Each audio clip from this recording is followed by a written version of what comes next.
she is a product manager in LinkedIn. Product manager is a very hot role. It's well paid, it's influential, but it's also very competitive. But she got it, she just got it. So let's hear her story and how she got the job. Can you tell us a little bit about yourself? Sure. So my story was born and raised in the Philippines, came out to the East Coast and studied economics, psychology, and data. And it was in an internship in my second year of college in this startup called MedGrocer in the Philippines that I fell in love with technology and the ability for technology to impact different problems. Specifically, very invested in how tech impacts problems in emerging markets. So since then, committed myself to the tech world and knew I wanted to be a product manager because, if I were to start something of my own as a CEO, I think it's important to think about the product and think about the users, know how to communicate with all these different stakeholders. So after college, I was lucky enough to be part of this fellowship program called Kleiner Perkins. Kleiner Perkins Fellowship. So I was paired with a startup called Ripcord and did product work for them. So Ripcord was an enterprise company. Wore a lot of hats in there. It was a robotics digitalization company, so working in software, working in hardware, etc. Really fun time. Also simultaneously, I wanted to plug myself into the emerging market scene. So I worked for this startup called Kumu, which is like a super app for the Philippines. So that was exciting seeing the consumers. That was before I got my job at LinkedIn. Unfortunately, had to leave Ripcord due to visa reasons and had to leave Kumu because a lot of the team moved to the Philippines, which makes sense. Like a lot of operations should be there. After that, was employed momentarily in this coding bootcamp while also job hunting. So I knew that I still wanted to take this PM path. Went through the arduous job hunt process, and then found my job at LinkedIn. And you just said that you have a crunch in your visa situation. So how long did you get your job? Like how long is the gap? It was about 2.5 months of job hunting while also doing part-time work in this coding bootcamp. So two and a half months looking for a job, and that's very competitive. Tell us a little bit more about the interview process or the preparation. It was hard. So the biggest pushback that I was getting was I was a year out of college. I was a junior PM and I was competing with other senior PMs, other people with more experience. And so I had to make the argument that, I was working for 2 companies at the same time. I am very invested in growing and have this very hustle mindset. But still a lot of pushback. What I think helped me, I'm going to say 3 things. One was practice a lot. So interview practice was, there's this platform called Stellar Peers. Stellar Peers? StellarPeers.com. Can you spell it for us? Sure. STELLAR. Peers, PEERS. So if you're looking for a PM job, go to that website, and that's interview preparation? Yes, specifically for product managers. So you're able to schedule mock interviews with other product managers. You can read up on mock interviews as well. So really great platform. I maybe used the calendar a lot and had 30 mock interviews with all these new people that I met. And it was cool because I made friends. Practiced a lot. Second was I found interesting ways to get a hold of the people that made the hiring decisions. So what exactly? I'll explain that.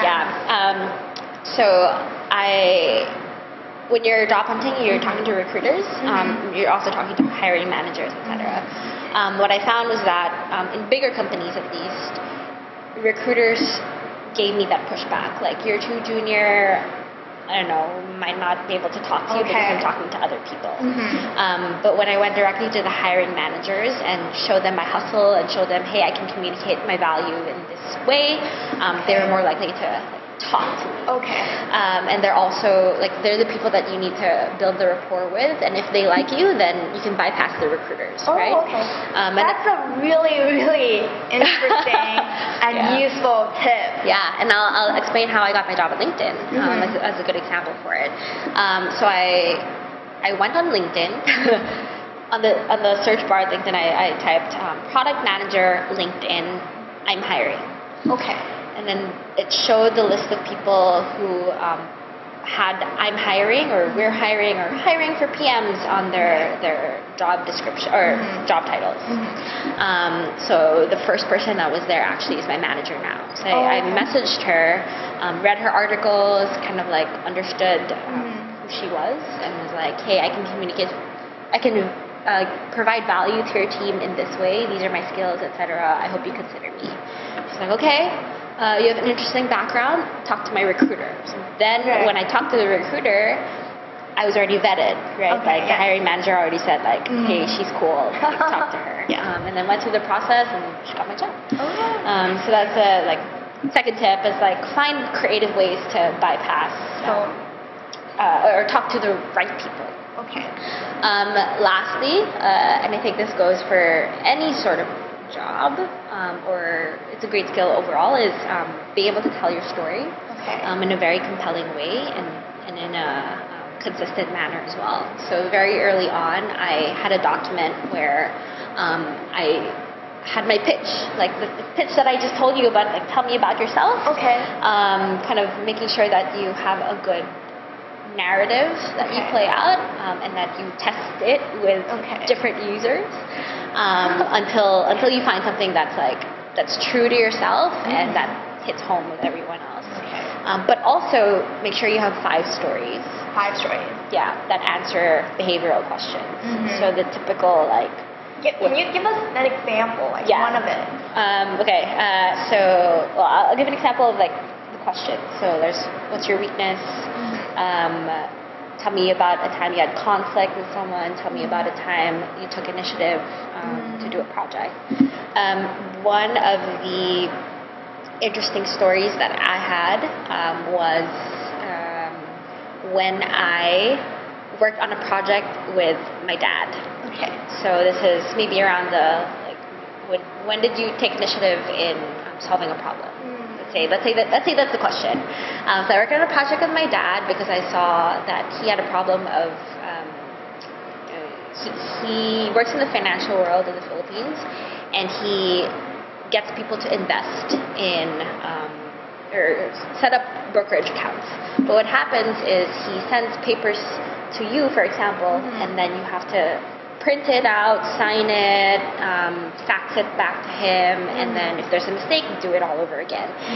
So in the Philippines, there was no online way to do that. You had to do it through paper. So it's Dad, you got to solve this problem. It's not for the entire company, at least for you. So I worked with him.